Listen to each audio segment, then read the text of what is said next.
Hey guys, this is EckhartsLadder. Hello and welcome to another Halo lore video. And today we're covering a topic that I've touched on in many videos, and that is the many disturbing stages of a flood infection. So I'm partially doing this because in future Versus episodes featuring the flood, I would honestly rather to just point at one video instead of having to sort of reiterate everything. And this is also a good opportunity to dig down a little deeper into some of the nuance and how the flood truly progresses. So let's get started. The flood is an incredibly dangerous parasite, which grows more and more powerful as an infestation propagates and spreads. The flood gain not only biomass this way, which can then be shaped into new flood forms, but also takes on traces of the consciousness of consumed beings. Because of that, a flood outbreak is truly defined by the degree to which it has spread, and more importantly, perhaps, the creation of central flood intelligences, the ultimate of which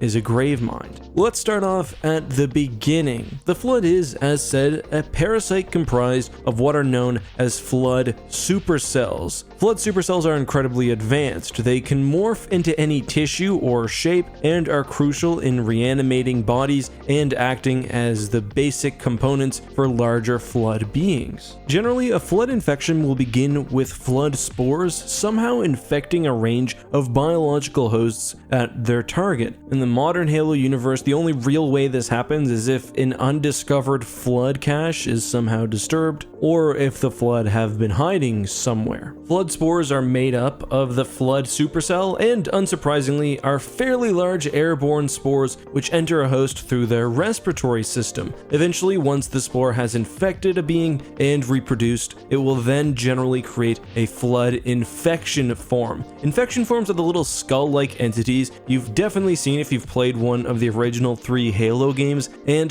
their sole purpose is to track down and infect new hosts using a variety of biological tools, including sensory antennae. The flood infection form physically will attack a potential host using its tendrils to directly transmit flood supercells to the victim. The flood form will burrow into the being, wrapping its tendrils and arms into the organic's nervous system and organs. The transformation process happens very quickly, as in within seconds, as I'm sure most of you know, and results in the creation of usually a flood combat form. Combat forms retain the basic skills and memories of their host, although in exchange for incredible speed, strength, and resilience, they do see decreases in advanced motor functions, and of course the host loses all control over their body. The physicality of a flood combat form will vary highly depending on the host, and will typically see them mutilated and recreated, often with spines or blades, with the original anatomy haplessly rearranged. It seems like flood combat forms at this point will then begin to generate some more spores of their own, and this most likely leads to the creation of the carrier, where the host is overwhelmed by the flood mass attached to their body and now is forced to shamble around the battlefield. Now, this is just a basic evolution made in reference to what happens in the Halo games, which have a fairly uniform portrayal of the flood, but the flood supercell is incredibly adaptable and intelligent. The flood can take on a variety of forms similar but quite different to the ones we've just mentioned, but more appropriate for a given environment or potential host. So as the flood are creating new soldiers and infection forms, they're also infiltrating their environment, causing massive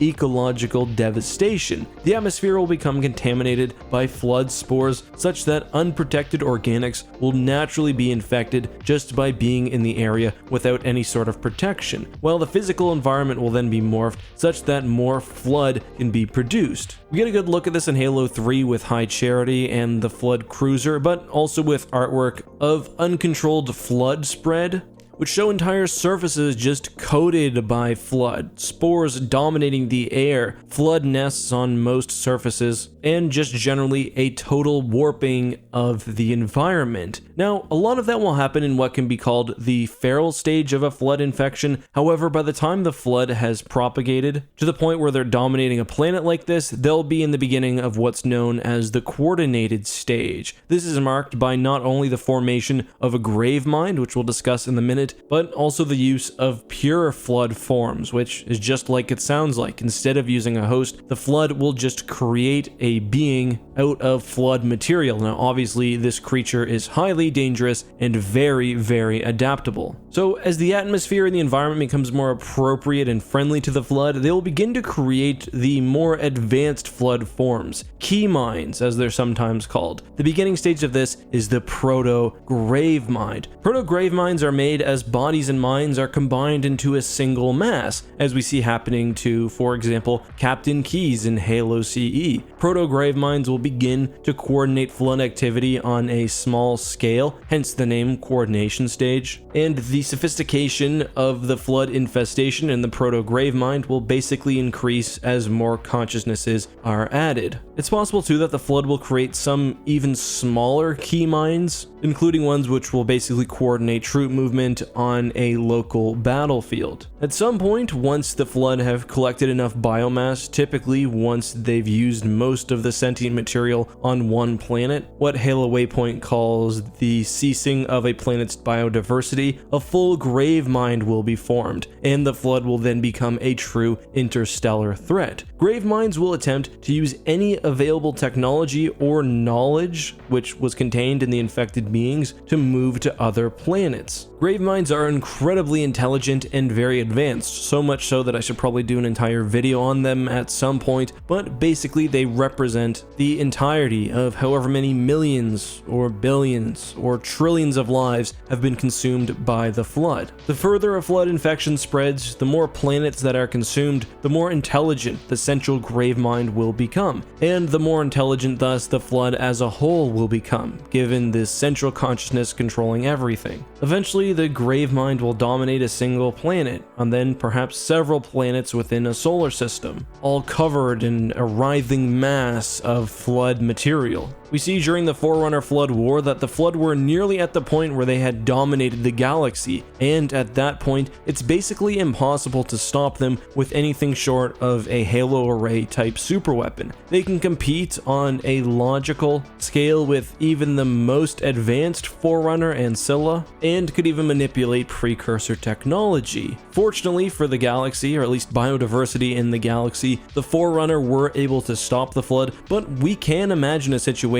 where the flood had consumed everything in the Milky Way galaxy, then they went on to another. Most likely they would form another grave mine there, or perhaps the grave mine would travel the intergalactic void, and the infection just progresses faster and faster and faster. It's very possible that at some point the flood would reach the ends of the universe. Maybe then they would look to even stranger places to travel and even more distant beings to consume. Maybe the flood would then strive to become interdimensional, or maybe they would be happy to just sit in the rotting remains of a universe having consumed everything and removing all biodiversity. But who knows? Hopefully for the Halo galaxy, something like that never happens. It certainly would be a very dark ending to the series. But let me know, what did you think of this video? Did you find it interesting? Would you like to learn more about the flood? Who do you think they could compete against? Let me know all of that and more down in the comments. Before we leave, just a very quick hashtag AskEck question today. This one comes from Isaac, who asks, what happens before intergalactic travel became common in Star Wars? I think he means interstellar, i.e. between different stars. Intergalactic travel is not very common. Only the Yuuzhan Vong have really successfully done it, at least on a large scale. Others have visited some of the satellite galaxies. But there were various forms of sort of early hyperdrive. Probably the most notable one would be sleeper ships, basically where you freeze yourself cryogenically and then you wake up once you've arrived at your destination. Obviously that takes a very long time, is nothing like hyperspace, but there are also other various methods, including portals, that maybe I'll touch on in a future video. So thank you for that question. I don't want to go any more in depth into it in case I do actually finish a video in the future on the topic, but make sure you subscribe for more and turn on your notification bell if you want to catch that. Anyway guys, this has been EckhartsLadder. As always, have a good one, and may the Force be with you.